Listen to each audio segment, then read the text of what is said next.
In 1642, England was divided by a bloody conflict that was to last 7 long years and end in the death of a monarch. Much effort has been put into the study of the English Civil War, its participants, its causes, and its impact, but less so into the involvement of women in the conflict. Through the case studies of 3 extraordinary women, we hope to uncover their stories and their experiences.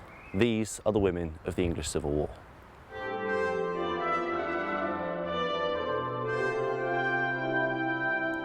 Born in 1609, and the youngest daughter of Henry IV of France, Princess Henrietta Maria was an unlikely match for Charles I. She was a devout French Catholic, and while he himself was moderate in his Protestant views, anti-Catholic sentiment was widespread in England at the time. In spite of this, they remained loyal to one another, and this remained true throughout the English Civil War.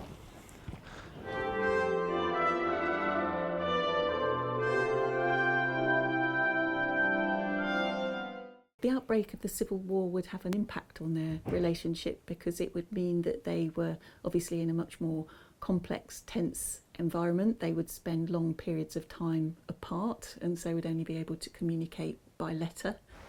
Almost as soon as the war started, Henrietta Maria set about assisting her husband. She travelled swiftly to Holland, where she set about using her diplomatic skill to raise much-needed troops, raised loans to finance the royalist cause, and procured weapons. So she almost ends up as an unofficial ambassador for him in that way. So in one sense it sort of pushes her and gives her more prominence in their relationship in a way that she wouldn't have had in peacetime. The Queen seems to have done all she could to support her husband's cause, even styling herself She Majesty Generalissima, and for good reason. In the February of 1643, the Queen returned to England, bringing with her ammunition, weapons, and the other fruits of her continental labours. But the parliamentarian forces had been made aware of her intentions and moved to intercept her fleet as it docked at Bridlington. During the night, 4 parliamentarian ships bombarded Henrietta Maria and her troops, forcing them to flee and seek shelter elsewhere. This was the first time that the Queen would demonstrate her resolve in the face of conflict.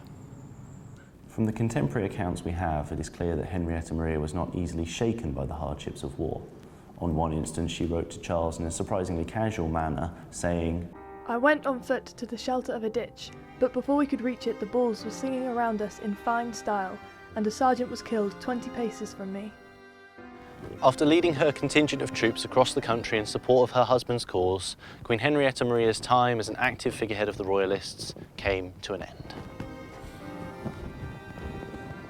In June 1644, Henrietta Maria fled England and returned to her homeland of France, to be reunited with her sons, the future kings of England, Charles and James. This was the last time she would ever see her husband alive, but it did not mark the end of her involvement in the war. Throughout her time in exile, she continued to do what she could to aid Charles and the Royalist war effort. When you come to York, if you find the country well affected, Hull must certainly be had. If you cannot, you must go to Newcastle, and if you find that is not safe, go to Berwick, for it is necessary to have a seaport. Long after the end of the English Civil War, Henrietta Maria continued to ply her political influence. She raised her sons, ensuring that they had educations befitting of princes, and even remained a potent political figure after the restoration of the English monarchy in 1660. She was undeniably a great, courageous woman, a figurehead of the English Civil War. But these women are just a minute part of the whole picture of the English Civil War. There are countless others just like them, with similarly incredible lives. Their stories are just waiting to be told.